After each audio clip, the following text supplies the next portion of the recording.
kalo tile 7 san 2024 aw bisimila Mali kunnafoni jabarani kan bamanankan kunnafoni kɛnɛ kan.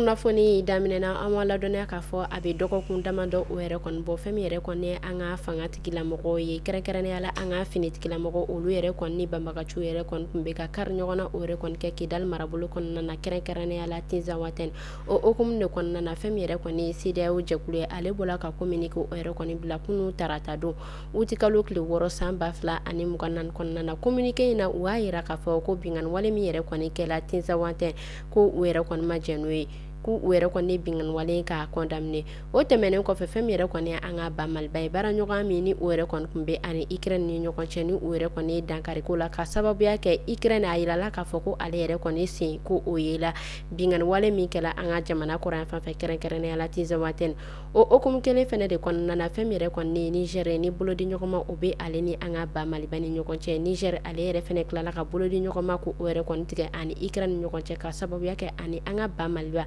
olu bolodi ɲɔgɔnma kɔnɔna ye o yɛrɛ fɛnɛ tɛmɛnen kɔfɛ Niger ale yɛrɛ fɛnɛ fanga tigilamɔgɔ tilala ka Union africaine ka ale jalaki kosɛbɛ ka sababuya kɛ u y'a yira k'a fɔ ko kɔni kɛla Tinzawatène ko mun na ko u yɛrɛ fɛnɛ ma se ka o condamné comme CEDEAO jɛkulu ale yɛrɛ kɔni bɔla k'a kɛ cogoya min na.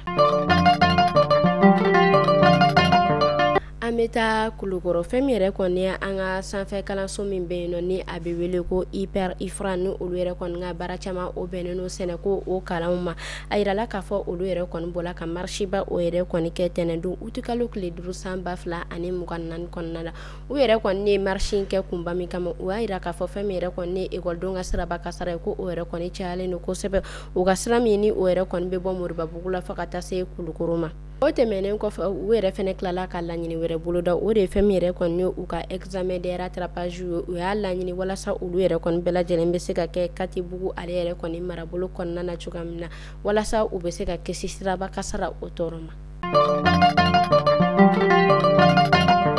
An bɛ taa Tɔnbuktukaw olu fɛ yen nɔ kabi karidon utukalo tile 3 kɔnɔna na san 2024 biennale ale yɛrɛ kɔni ɲɛnajɛw daminɛla Tɔnbuktu ale marabolo kɔnɔna na o hukumu de kɔnɔna na kunnafoniyaw olu bɔla ka yira k'a fɔ ko fɛn min yɛrɛ kɔni ye ɲɔgɔnlɔnbɔlaw ye poesikɛlaw ale ni fɛn min yɛrɛ kɔni ye dɔnkilidala caman ye olu yɛrɛ kɔni taala u yɛrɛ sɔrɔ ni marabolo in kɔnɔna na walasa ka biennale in ka a tɔ la ɲɛnajɛya.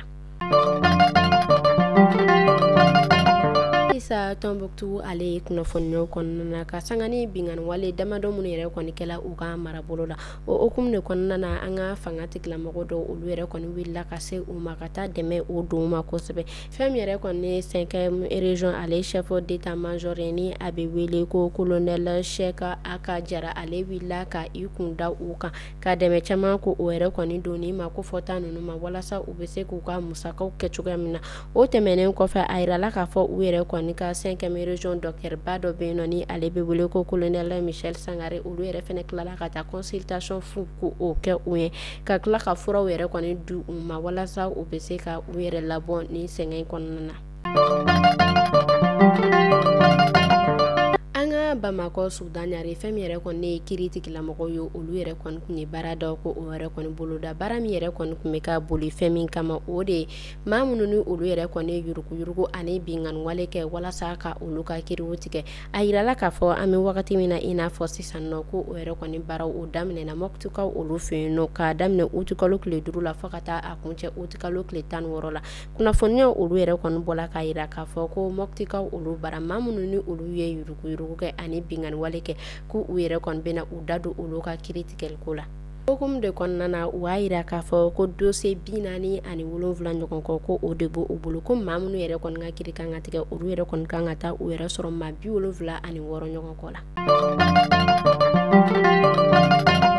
An bɛ taa Gawukaw olu fɛ yen nɔ kɛrɛnkɛrɛnnenya la Alifa Alikana a yirala k'a fɔ kabi sibiridon uti kalo tile 3 san 2024 kɔnɔna na ko fɛn min yɛrɛ kɔni ye sanjiba dɔ ye ko o yɛrɛ kɔni nana ninnu ka marabolo ko fɔta in na min yɛrɛ kɔni kɛla sababu ye k'a to so caman o yɛrɛ kɔni binna ka tila ka ji don maa caman kan o y'a yira k'a fɔ o hukumu de kɔnɔna na ko maa dɔw yɛrɛ kɔni bɛ yen nɔ ni sanji donna maa minnu kan ko olu yɛrɛ kɔni caman ma siyɔrɔ ko o sɔrɔ ko caman yɛrɛ kɔni tala ka taa i yɛrɛ ladon ekɔlisow kɔnɔna na u yɛrɛ kɔni bala ka wele ko o bila fanga tigilamɔgɔ ma ani nafolotigi minnu bɛ se ka dɛmɛ ka o don u ma walasa u bɛ se ka bɔ ni kɔlɔlɔ in kɔnɔna na.